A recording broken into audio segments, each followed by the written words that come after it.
पाउ पिजरी मालेमगी मफम अतैदा पांथोकनबगुम मणिपुरदसु ngasi world environment day 2025 की थौरम पांथोखरे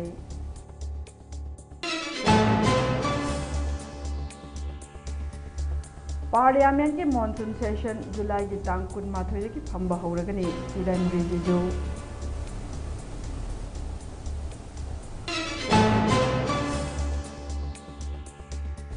अमदी मैतै पांगल की एडवांस इदुल जोहा 2025 थौरम मरी लेदना खुदोलपोत तंबगी थौरम पांथोखरे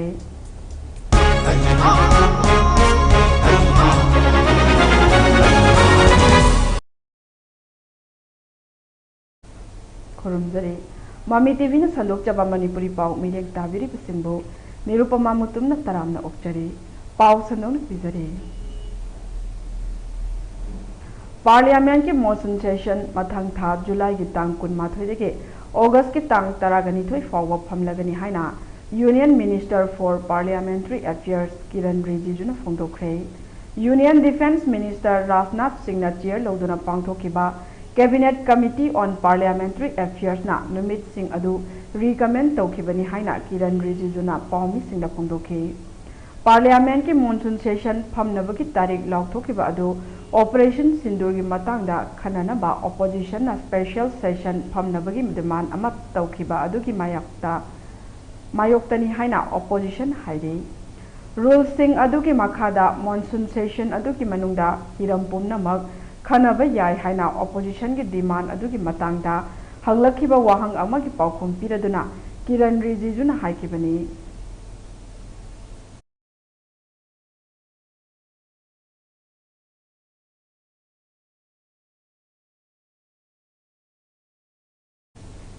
प्लास्टिक पोल्यूशन मुथलसी हाइबा हिरमदा मालेमगी एनवायरनमेंट नुमित ngasi पांथोकली कुमसी सही के नुमित पालन असी युम्बुना रिपब्लिक ऑफ कोरिया ने कुमसी सही के नुमित पालन असी के मरु ओइबा पांदमदी प्लास्टिक की अमोट अकाई सिंगना अकोइबगी फिबम लमलकी सा उचेक अमसुंग मियोइबगी हक्सेलदा पिरकलिबा चैथेंग हाइबा असीगी हिरमदनी इं कुमजा लिसिंग अमगा चमापन हुम्फु तरा निथोइदगी हौदुना मालेम सिनबा थुंगबदा यूनाइटेड नेशंस ना मालेम की अकोइबगी खलंगाक सेंदुना थंबा पांदमदा नुमित असी तोंगान तोंगान बहिरम सिंगदा पांथोक्तुना लागली मणिपुर पोल्यूशन कंट्रोल बोर्ड ना सिंदुना ngasi ayuk इम्फाल की नोंगचुप थंगबा कंगला गेट सिजिनरिबा प्लास्टिक बटल सिंग खोंबगी चांगदमनबा पांथोकली लंबी प्लास्टिक ताबगी चांग से यामदे हंदरे है जकोई की हाजवनी अदुगा मयाम कन होना मिनरदी सोइदना कोई प्लास्टिक तखाइबा थिंगबो कोदी ngमनी अदुगा प्लास्टिक सिना को थिंगबा है बिसमती योबना लेबकांदा लेरिंग हैगी खरा दुवागनी हाइना तमजगे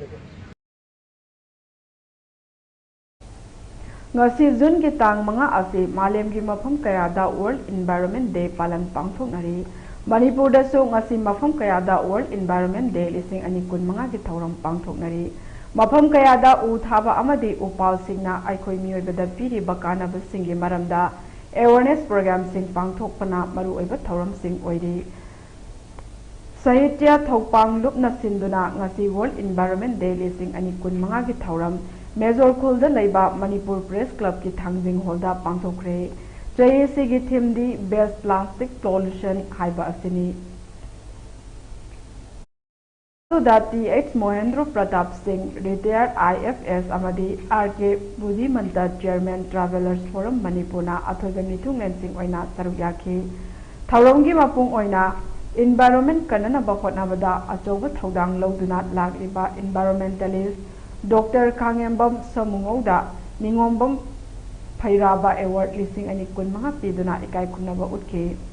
अवार्ड असिदा सेल ओइना लुपा 10,000 मोमेंटो अमदी सर्टिफिकेट यावरी थौरम अदुदा डॉक्टर खांगेंबम समुंगौना फोंदोखिबदा अइखोइगी पृथ्वी असे हिंगबदा चंगबा ख्वाइदगी मरु ओइबा पोटलम अमा ओइरिबा इसिंग मरांग काइना फंगबा मियोइबा सांगा अमदी उवा हौबा अमतंगाइरबा प्लानेट अमनी मसी अहिंग जीवसिंगीदमक ईश्वरना पिबिरकपा अमतंगाइरबा प्लानेट नि अदुबु ngasiди अइखोइगी एनवायरनमेंट असी नोंगमा नोंगमगी सोकपा हेंजिलकली अइखोइना पांदम यावदना पाक्तंगना उवा यानथत्पा ising chawba ikang thokpa yamna toina thokhali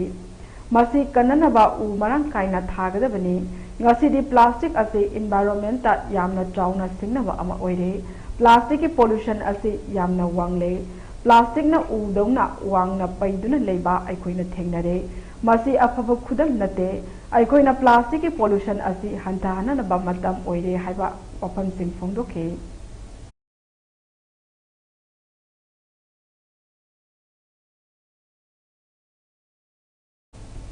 मे थागी तांग कुंतरुकता सिलचर रोमदगे इम्फाल रोमदा पुकचाक किदमक थबक सुबा यावगनी हाइदुना लाखिबा आसामगी श्रीभूमि हौजिकना हाना करीमगंज कौरंबा अदगी माइबम समर सिंह चै कुंथ्रागा तरुक सूरबा मियोय अमबु कुकीनी चिंगनब सिंगना कांगपोकपी डिस्ट्रिक्ट की कोटलैंड खुन मनाकता तमथीना फूखिबा समर सिंह असी फावबा रिम्स हॉस्पिटल की सर्जरी वार्ड लाइंगदुना लेरे मसिगी मतंगदा माइबम समर सिंहना अखोगी पाउमीदा फोंदोरकपदा आई युमदगी तांग कुन तरुकता थोरखी इम्फाल रोमदा क्रूशियर गाड़ीदा पैसेंजर तरागा निथोयगा थोरकपदा थौदोक असी थोखिबनी हाइरी कोटलैंड मियोय खरा थोरक्तुना चे चांग चेक तौखी पैसेंजर तरामाथोय अदुदी नन मणिपुरी ओइबना लोइना थादोखी अदुगा आइबु मैतैनी हाइना खंगबदगी मिट पुनसिंदुना खोंखुट पुनसिंदुना थीना फुबदगी वांथकी मतुंग ज्ञान तारकपदा कोटलैंड की असम राइफल्स हॉस्पिटल दा लैरमकी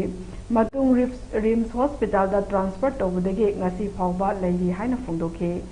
माइबम समर सिंह असी मसादा थीना फुबगी दाग कयामुक ताखी महाकी खुद खोंग अमदी तोंगान तोंगान मफम सिंगदा सोकपगी दाग कयाम मरुम ताब थेंगनके हाइरे लापल आंखों संदादी पुत्र मखाई तरु मखाई हुआ पैसा मुझे तो दुगा अगी चीफ चालू तो मना मैं अपन मित्रान तो जब मरी था तो करे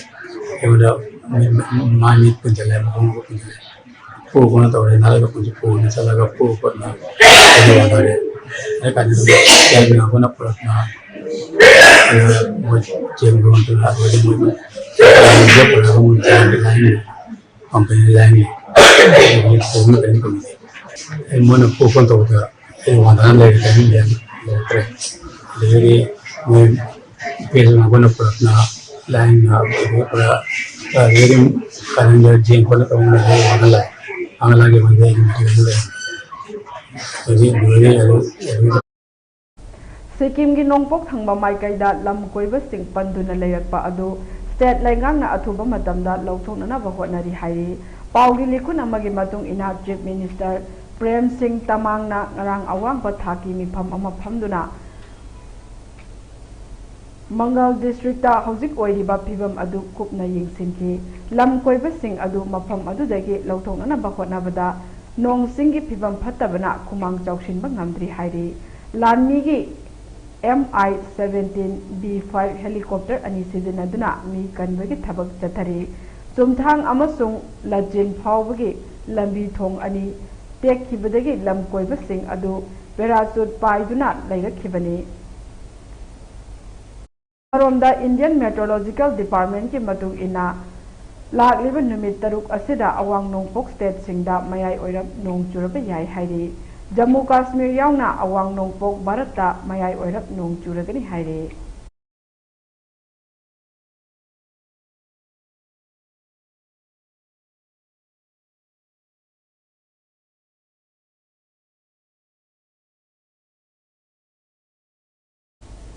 वर्ल्ड एनवायरनमेंट डे गा मरी लेना लिलोंग चजिंग कोंजेंग लेकाई अंगलवादी सेंटर का एनवायरमेंटलिस्ट एक्टिविस्ट मणिकांता मुतुम का खुसमनरगा चजिंग कोंजेंग लेकाई ए अंगलवादी सेंटर की अकोइबदा ngasi u chara kaya marum thakre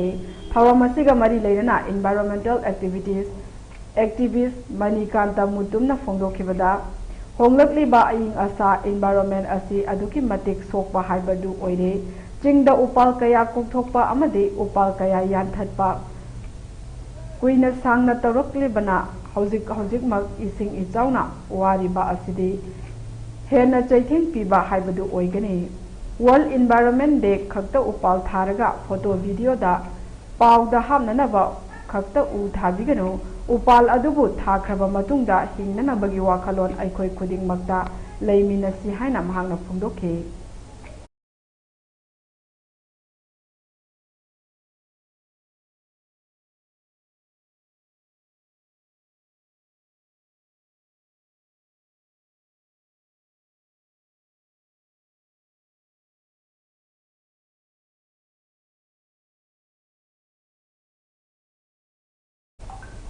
world environment day गा मरी लेना लंगथवाल कुंजा वेलफेयर क्लब न सिंदुना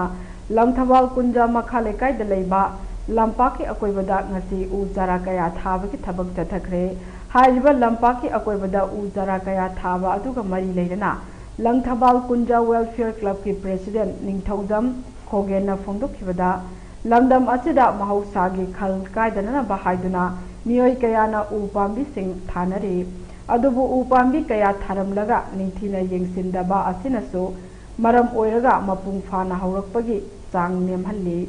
लोइरना उमंग योखटपा अमदी उजार सिंग मपुंग फाना हौहनबा हाइबगी पांडमदा ngasi क्लब की थौमी सिंगना ngamjaba उजार खरा थाजबनी हाइखे मखाल काय देनी आई ngasi क्लब असिगी लंगथवाल कुंजा वेलफेयर क्लब की प्रेसिडेंट ओइना आई थोपोजवने ngasi वन एनवायरनमेंट डे गा मरी लेना अखोय जी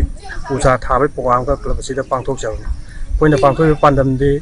अखोयना उजा दि मैम थाय अदुबो हिंगनबगी कइनोदि उदे अदुबो अखोयना ngasi उजा मसिंग यामदरगजु लंगथवाल कुंजा वेलफेयर क्लब ना उ मसिंग कितंग खक था दो कोइ सुदे सोयदन हिंगन बायबगी पांडम दु अखोय उजे थाजबने The affected land and standing property owner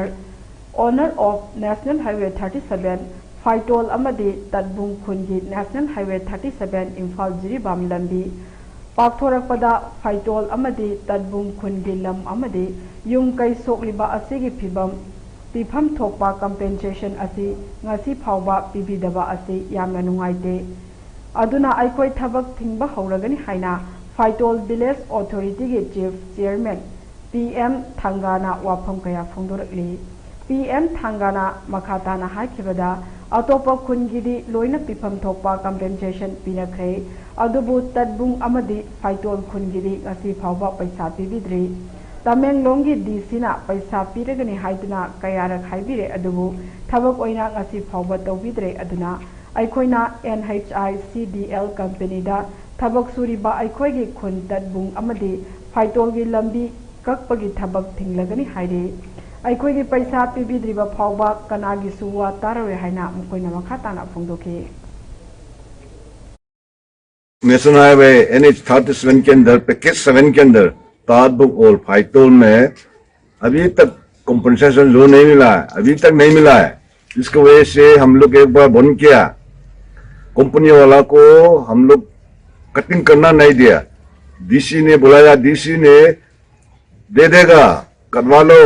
बोल करके हम लोग उसका बात मान करके सब कटिंग करवा दिया इसलिए अभी तक उसने नहीं दिया फिर बंद किया फिर कटवा लो एक हफ्ता के अंदर दे देगा करके अभी तक नहीं दिया अभी तो हम लोग बंद कर रहे हैं फिर बंद करेंगे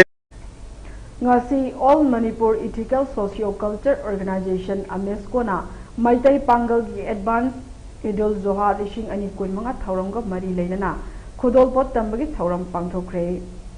Thauram asi Bisnupur District ki Manung Chana Leiba Maitai Pangal Khundariba Kwakta Multi-Purpose Hall da Pangthokhibani Thauram aduda Maipak Ningthau Committee Anjuman Inshala Musra Jamiat Ulama All Kwakta Youth Volunteers Association All Maitai Pangal Youth Association All Kwakta Coordinator Committee na Thaudang Lokhi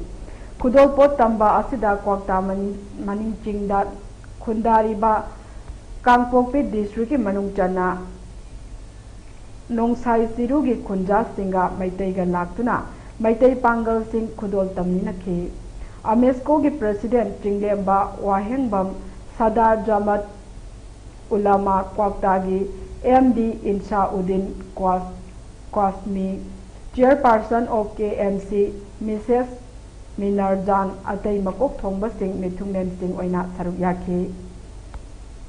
थौरम हौदोकपा अदुदा Meitei पांगलगी Lysol तौदुना थौरम अदु हौदोखी पनबा याय अमेस्कोना इंग कुमजा लिसिंग अमगा चमापन मरिफुतरा निथोगी December की तांग मरीदगी हौरगा हौदोरखिबदगी लमदम असिगे अमता ओइरिबा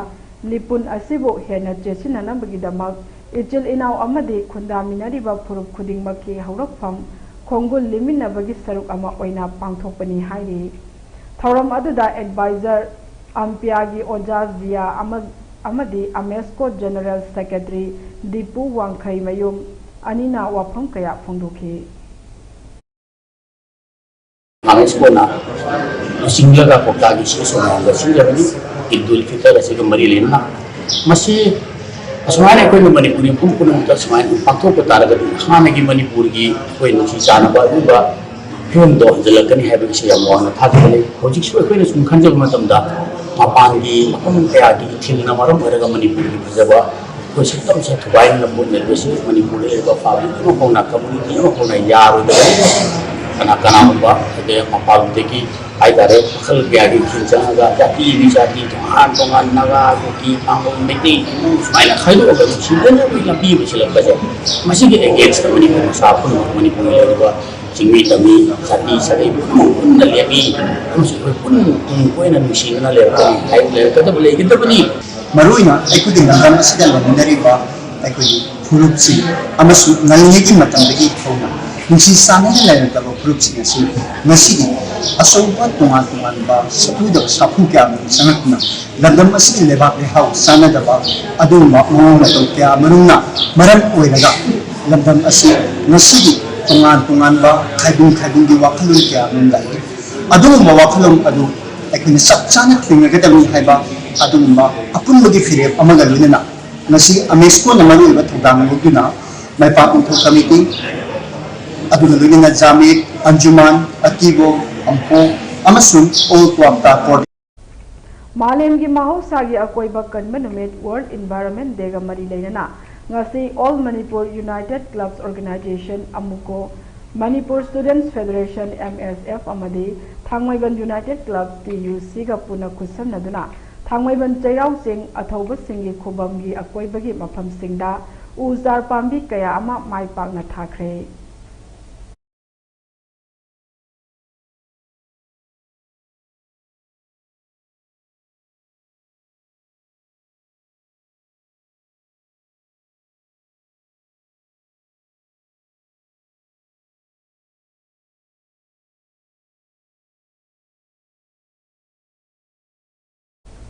कुंभी ऐसे के polling station कुंथ्रा मंगा के प्रजा मियाम की अवा अना अयेक कना लेजद्रब मियोय सिंग यावना एसी असी के तोंगान बा मफम सिंग की मियामना चथोक चसिन तौबदा खुदोंग चाननबा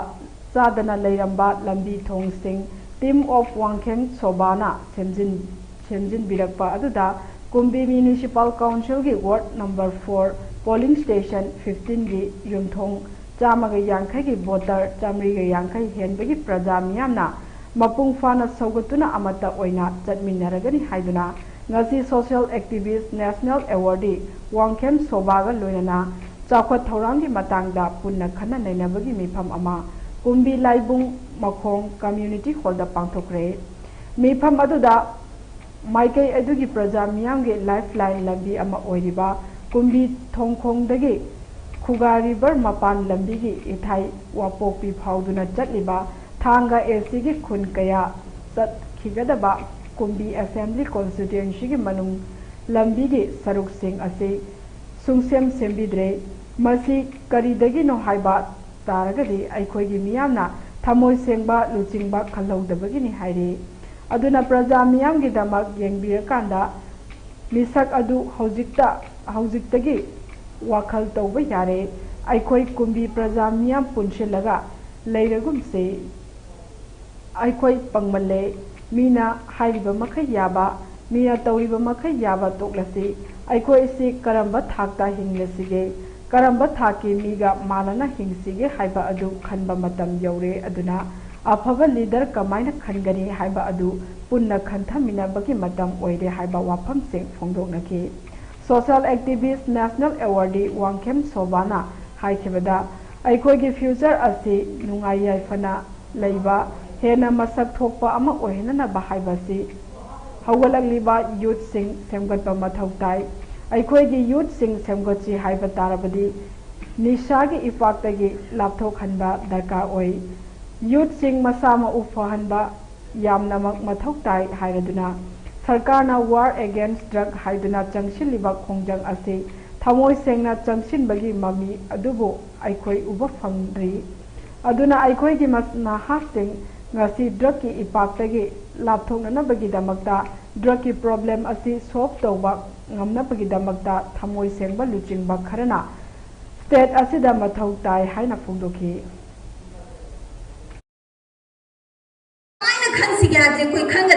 ꯀꯨꯝꯕꯤ ꯊꯤꯡꯉꯦ ꯂꯩꯀꯥꯏꯗ ꯀꯔꯤ ꯀꯔꯤ ꯗꯤꯕꯂꯞꯃꯦꯟ ꯇꯧꯁꯤꯒꯦꯗꯣ ꯑꯩꯈꯣꯏ ꯃꯇꯝ ꯁꯥꯡꯅ ꯂꯩꯔꯤ ꯍꯧꯖꯤꯛ ꯔꯥꯖꯅꯤꯇꯤꯒꯤ ꯑꯑꯣꯟꯕ ꯍꯧꯔꯛꯏꯁꯤ ꯀꯔꯤꯒꯤꯅꯣ ꯍꯥꯟꯅꯒꯤ ꯂꯩꯔꯤꯕ ꯃꯤꯁꯤꯡꯁꯤ ꯆꯤꯐꯥ ꯄꯨꯕ ꯑꯃ ꯂꯩꯌꯦ ꯍꯌꯦꯡ ꯂꯥꯏꯕꯛ ꯐꯔꯗꯤ ꯑꯩꯈꯣꯏꯒꯤ ꯌꯥꯝꯕ ꯁꯃꯥ ꯃꯌꯥꯝꯅ ꯄꯤꯕꯤꯔꯗꯤ ꯀꯥꯗꯣꯏꯅꯤ वर्ल्ड इन्वायरमेंट डेगा मरी लेना लेरक यूथ क्लब ना अर्बन फॉरेस्ट्री डिवीजन मंत्री पुखी गवर्नमेंट ऑफ मणिपुर खुसमनरगा क्लब असिगी अकोइबदा ngasi upal chamarom thakre ngasi gi upal sin thabagi thauram aduda aribam premananda sharma forester urban forestry division मंत्री पुखी क्लब असigi president Sushil Soibam secretary L Sanjit Kumar vice president M Manoranjan finance secretary Thiyam Dhananjay club असigi adviser Sharad Chand Thiyam social and cultural activist Rakesh Naorem अमदी club असigi मरु ओइबा member कयाना सरुक याखी उपाल थाबगी थौरम अदुगा मरी लेना क्लब असigi प्रेसिडेंट सुशील सोइबमना फोंदोखिबदा ngasi वर्ल्ड इन्वायरमेंट डे गा मरी लेना अखोइना उपाल सिंह असि थाजरिबनी थाजरिबगी मरु ओइबा मरमदी मालेम असिदा अयिंग असागे खल कायरक्तुना ngasi miyoiba amadi thawai panba singda piriba awaba saithing kaya asidagi kharadam kananabagi wakhalondani ngasi gi numit asina lakpa asida malemgi miyamna sungsoi soidana upal amatang thabiyu haiba paujel asimasu pizari haike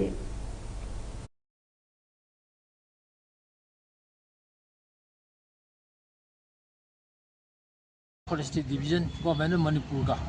Grammar Youth Club climate lakpasi khradang akhuna miyoibana tawun topani khanjaraga miyoibsu bugi matam sangna wangkhem youth club WYC ge general secretary oina thau pubiramba huidrom basanta maitei atopa ming amu wangkhem mamang lekai da leibana haukiba jun marida masagi anaba amana maram oiraga leikitabada wangkhem youth club ki thaumi singna awaba phongdorakli इरमदम इरैकाई लोयना लेबाकी चौखट थौरांगी थबक कयादा चावना थौदांग लौरंबा वांखेम खुनगी मियामना नवहोंग नसिंथानखी महाकी इमुंग मनुंगी अवाबदसु सरुक यारी अमदी लैखिद्रबगी थवाइना मपुगी खुयादा इंगने चिंगना लेननबगीदमक मपुगी मफमदा थौनिजखी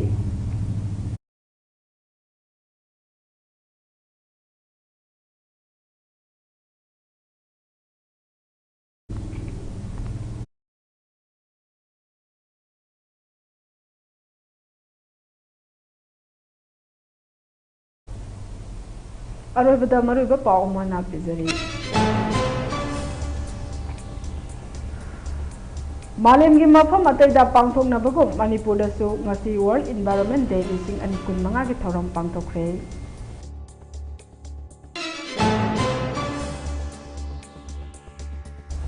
parliament की monsoon session जुलाई की तांग 19 दगी फंबा हौरगनी किरण Rijiju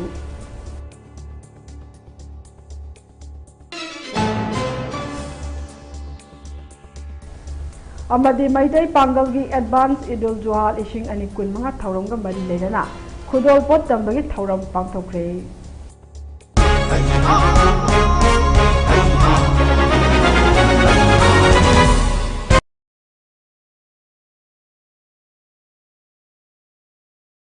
हौजिकी ओइना mummy TV न संदोक्तबा मणिपुरी पाउ लोइसनजरे मखाताबा पाउगी दमक मेरेंग ताजना labio.